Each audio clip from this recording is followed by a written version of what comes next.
Лев Кузьмин, ветер и туча. Ветер с тучей дружили, полю чистому служили, поливали в жаркий день то пшеницу, то ячмень. Но однажды крикнул ветер: «Я главнее всех на свете!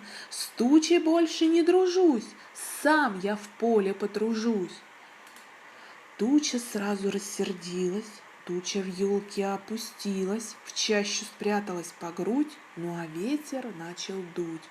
Дул он, что есть мочи, дул с рассвета до полночи, а с полночи опять принимался бушевать. Наконец устал, вздохнул, на труды свои взглянул, а как глянул, так и охнул: в чистом поле все засохло, там теперь ни колоска, ни цветочка, ни листка. «Ох-хо-хо!» — заплакал ветер.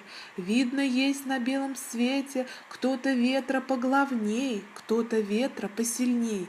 Неужели туча? Голубая круча, туча, туча, не сердись, в небо снова поднимись!» Туча громом громыхнула, туча крылья распахнула, туча в небо поднялась и на землю пролилась.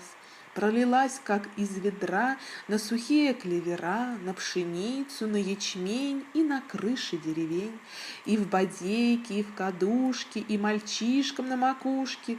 Пусть повсюду все растет, пусть повсюду все цветет.